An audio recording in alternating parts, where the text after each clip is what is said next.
Previously on Two Up and Overloaded, we had just ridden a motorcycle through the entirety of the sparsely populated region of Kalimantan, Indonesia. But now, we were headed to the last stretch of road before the ferry that we were going to take off the island.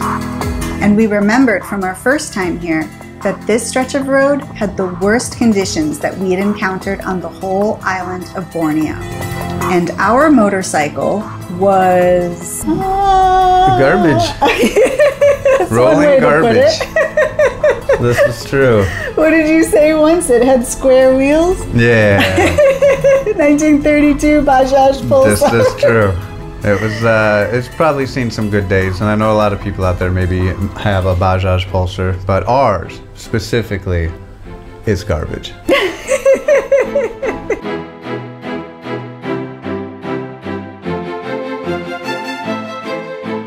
And so since we had ridden through this road on the way north, we remembered it very distinctly as being awful. Yeah. And we were not looking forward to this last stretch before we hit the town of Kumai, where we were going to be taking the ferry back to the island of Java. This is the part I remember this road because it's terrible.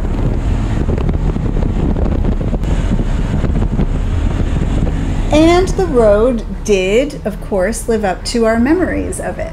This is true. I mean, just riding down this road with, you know, I almost wish it was just all gravel instead of just being deteriorated and looking like, you know, mortar fire had hit it. Yeah. And, you know, the bike just sounds like a tin can of loose change. You know, it's just shaking and vibrating and who knows what's falling off, but who cares at this point.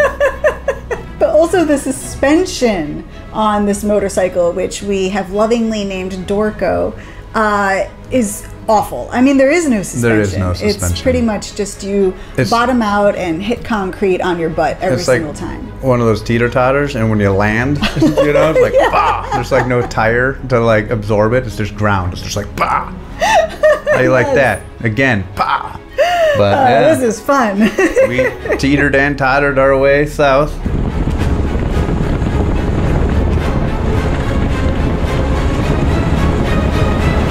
But you did a really great job of weaving around those craters. I don't know if playing an Atari as a child helped, you know, what was that game where you had to like... No, that Space Invaders, and I was a Nintendo kid, all right? Okay, sorry. I know I'm old, but it's not like... You just dated me 10 years older than I am. I played Atari. I've never played Atari. Really? If I did, I was like, this is awful. Like, the loading screen on PlayStation was better than Atari in every format. But now that we've cleared that up... Okay, all right, I'm sorry. Yes. Nintendo, Space Invaders, or Frogger, or something of that sort. Those are all Atari games. Nintendo, Super Mario Brothers. Super Mario Kart. Yeah. There you go. Not Super Mario Kart. No, that's Super Nintendo. We've gone on too long. This has taken a sharp turn. Something that Dorco can't do well. So we should stay on the straight and narrow. Finally, we got to the town of Kumai.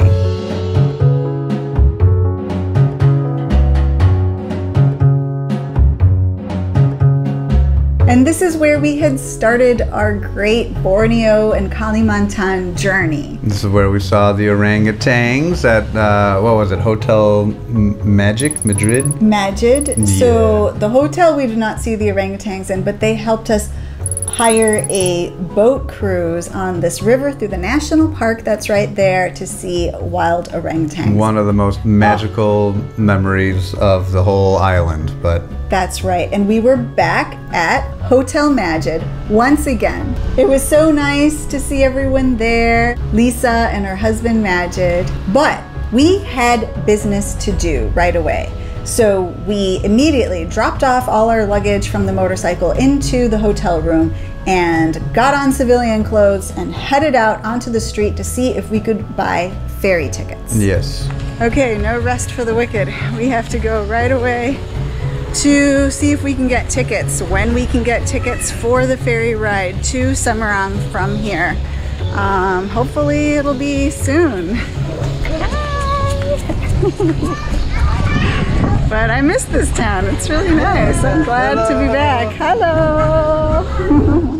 And on the way, there were cute little kittens everywhere, so we're delaying just to go pet these little gorgeous little kittens. I am a huge fan of cats. Yes. It has been said. Now we can continue with our story.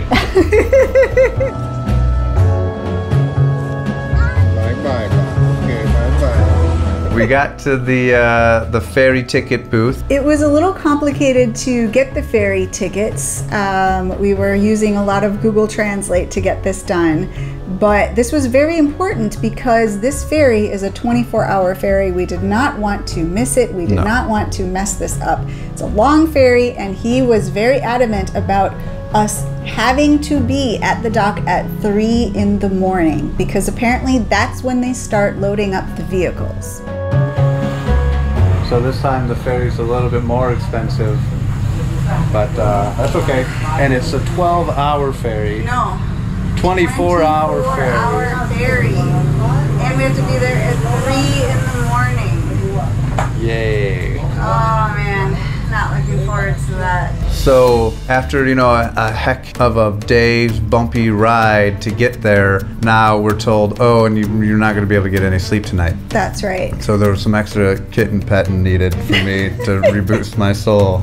Check-in hour 3 a.m. Okay. Terima kasih. Thank you, brother. Thank you so much. Thank you. All right. Thank you, mister. And so we headed back to the hotel as quickly as we could, got some snacks from the ferry ride. We said hi to the barbershop people. Yeah, they recognized me walking by as the one white dude's hair he's ever cut and maybe ever will. So it was pretty cool. And we pre-packed that night so that we could wake up at what, 2:30 in the morning, get everything onto the motorcycle and everything ready to get onto the ferry that we would need for our 24 hours on the ferry, and be able to head off very quickly. Hey everyone, nice to have you here. We are Tim and Marissa No Tear. I ride in the front and I'm in the rear. We travel the world and we pack too much gear. Oh, all the places we'll go. Through rain and through sleet and through mud and through snow. Oh, all the things we'll see. We've been to a country or two or 3. Oh, all the fun we've had. You'd have you along would make us real glad. So give us a like and hit subscribe to join us along our epic ride.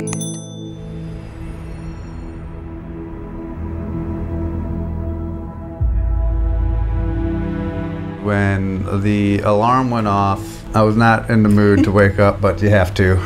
Yep. Oh man. Good morning, everyone. It is 3 in the morning.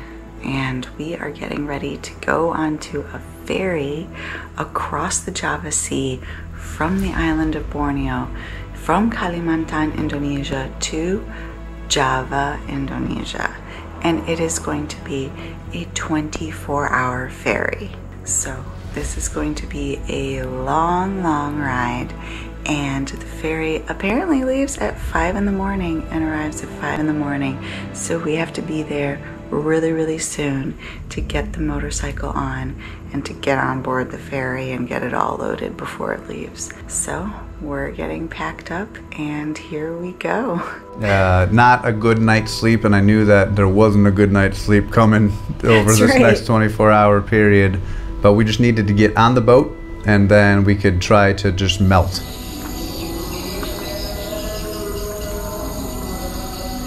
So we got the bike loaded up, and we loved this man who sold us the tickets, but we were there far too early. There was zero reason to be there that early in the morning.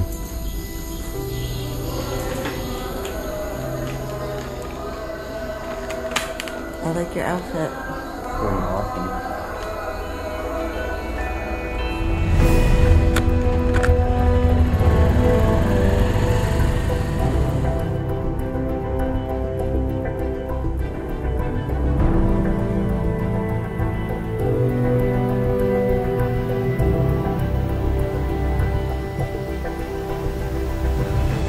like the call to prayer is going off. The captain like left to go pray, and I'm like, take all the time you need to pray. Throw in some bonus pray, because this is not a sketchy ferry, but it's, you know, it's 24 hours going over the Java Sea, and sometimes it can get rough. Yeah, it can get very rough. Okay, so as you can tell, the call to prayer is going off. The captain here behind me has to go off to pray. They are preparing the boat as we speak, and then they said that we'll be able to board. It is almost 4 a.m. right now, and apparently the ship is supposed to leave at 5, but they said it could be 5, 6, 7, 8, who knows, and then 24 hours on the sea. So here we go, big journey. The first time I took a bunch of Dramamine, which worked really well, but throughout the night of the first ferry that we took over, I could hear people throwing up all around me. Which is awesome when you're on like a sticky, stinky little, people puking everywhere. You can almost feel the puke particles in the air. We had an idea of what was to come since we had already been on a ferry over, but technically this was, though the same company, a different ship this time, and this was going to be a very different journey. Yeah, there was a few more guests, special guests, passengers. Yeah, and it's official. There finally came a time where they allowed us to ride the motorcycle onto the ship.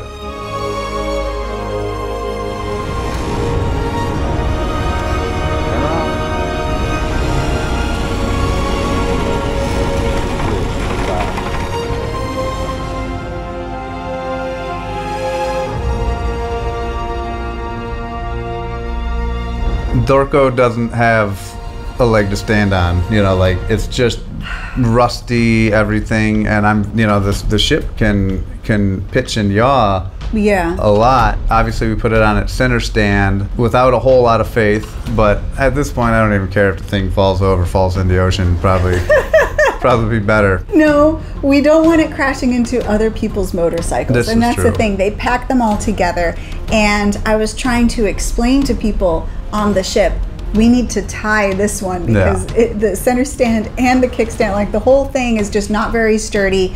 It's very top heavy, and I know that this ship is going to rock from side to side all night long and all day long. But they said, rest assured, we're going to tie everything down and it will be just fine. I said, whatever, dude. Whatever. Fingers crossed. What was nice is one of the ship hands walked up to us and asked if we wanted an upgrade for our common ticket into the VIP lounge, and I said, heck yeah, we're VIP type people.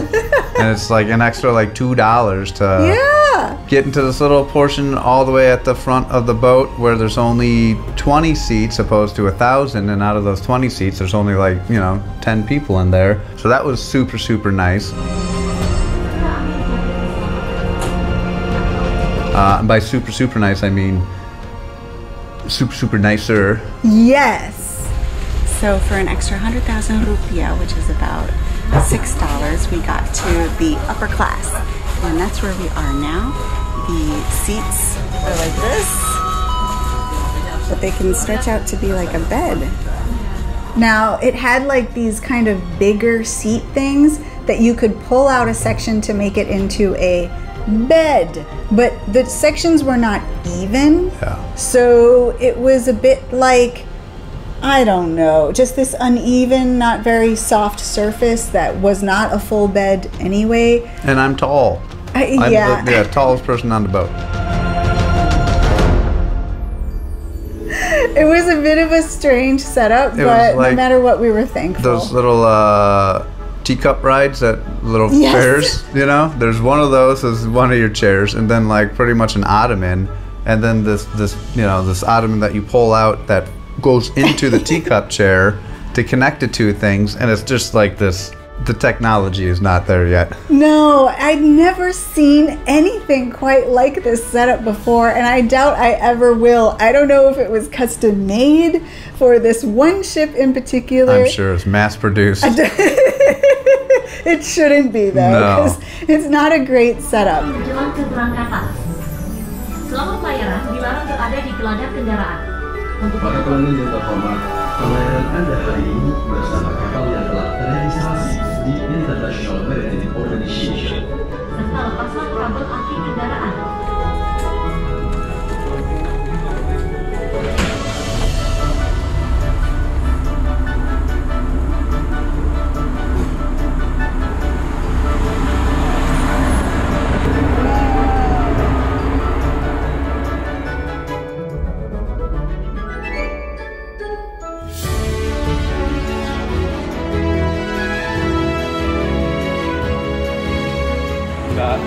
Okay, I touched the railings. Look at this.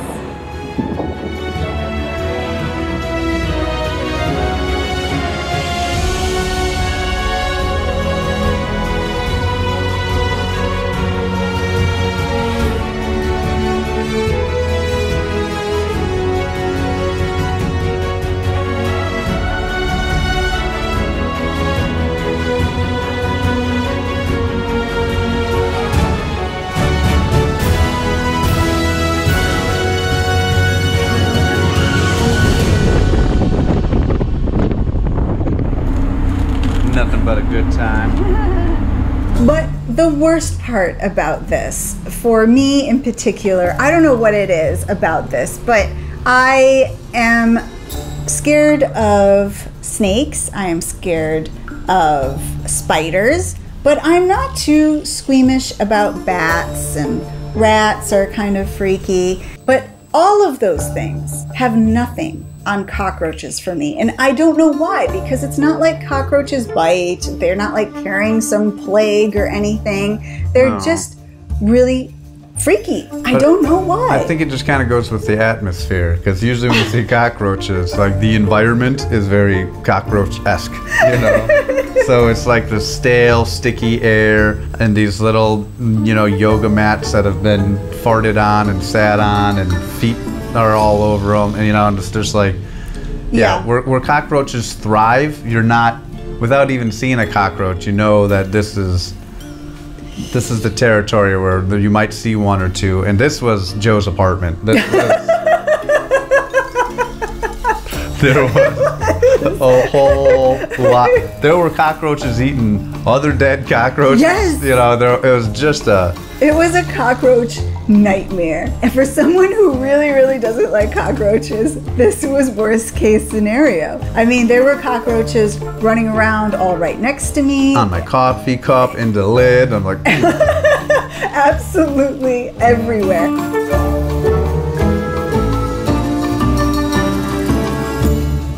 Okay, I want to say this though, as a huge disclaimer to my hatred of cockroaches and my whole disgust for this situation, in that there's really nothing that they can do about this, because this is a ferry that is for the masses. Indonesia has so many islands, and it has done an incredible job of connecting those islands via a ferry system that is not only hugely successful, but affordable for the local people. And on those ferries, if you have a 24-hour ferry, you need people to eat food.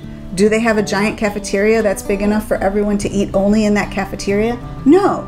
People are eating food where they're sitting and where they're sleeping. And when you're in the tropics with that many people on a boat that's running constantly, people eating where they're sitting, you're gonna have cockroaches. yeah. I mean, there's been cockroaches on ships all the way back to Santa Maria and prior. You know, like this isn't like Indonesia's gross. This is, you know, just long-term ferries are just kind of, you know, gross. I mean, they say in like 5-star restaurants in New York, you know, there's gonna be roaches because it's New York. It's just how it works. Yeah, you cannot avoid it in this situation. The only way in which this ferry could maybe have managed its cockroach problem, like fumigated it, and you don't want to hang out in a fumigation, you know, center. No, I mean, that stuff is so toxic. I would much prefer to be with the cockroaches, and that fumigation is going to last for how long? So, yeah, there were cockroaches, but you cannot blame the ferry at all. No, and they have like these little air freshener things that just go right, and then it's like just like wafty dose of like, you know, Glade mixed with, you know, I took like a napkin and I put it over the thing just so it would stop. Yeah, you did. Spraying me. And then the first thing I did is I turned the TV volume all the way down because it was like, hey, everybody, you know, I was playing, you know, the new Transformer movie at volume 80,000. And, you know, there's roaches everywhere.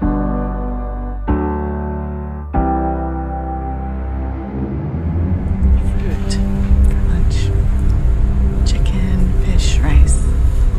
And then they serve us our first meal, and it's like this, it's like a cartoon of like this fish with like no meat on it. It's just like salty fish bone with a head. I'm like, what the heck is this? To be fair, you really don't like fish. Yep. And people from this part of the world do love that type of meal. So it was a very appropriate and excellent meal for local people, but for Tim Notier, this was not his favorite meal. This is just sensory overload. I have like this smells being fired at my face with this audio just screaming in my ears. There's cockroaches everywhere. I'm on like this yoga mat bed thing with lumps all over it. Just and then trying not to throw up. Trying not to puke. And then they served me this fishbone thing. But but I went to sleep. My body was like, I don't even care, man. It was like knocked out. So I got a little bit of sleep, which was good. Yeah, that night I tried to sleep as well, and I was able to get some sleep. But I remember you told me the next morning that you had taken a video of cockroaches visiting me in the night.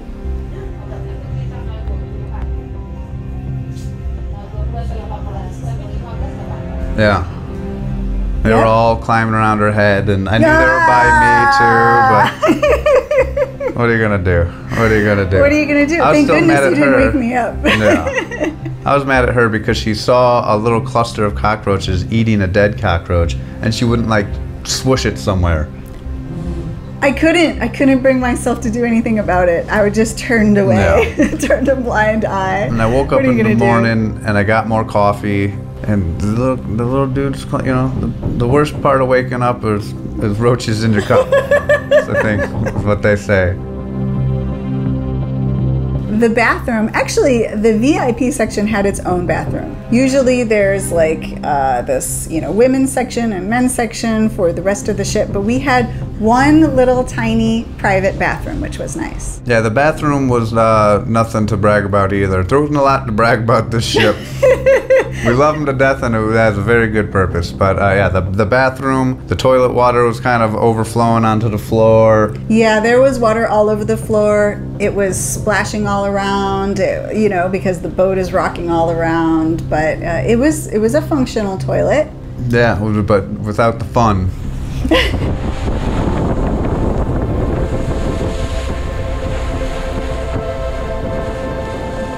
Finally, 24 hours on this ship had passed, and it was about time to get ready as we were docking into Semarang. Dun, dun, dun, dun.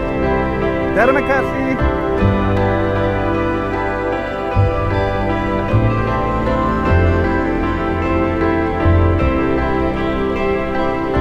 I felt like we had just been to Mars and back, you know, like I know how it feels being in a small capsule, not being able to exercise, not that I exercise.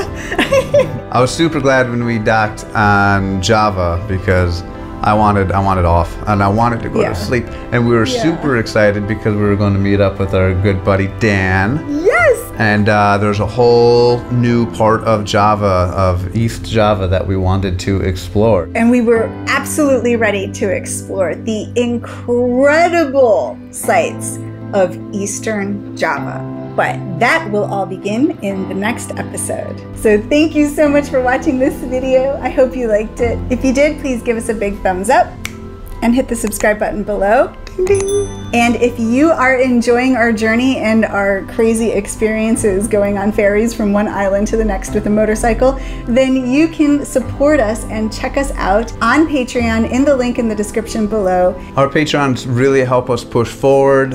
We can't thank them enough for every, let it be $1 and above. It really helps us spend the time to stay at the hotels, to produce these videos, to get on these ferries and upgrade to VIP. So thank you personally. Every little contribution really helps. And if you're liking these videos, it would be great to have you on board on Patreon.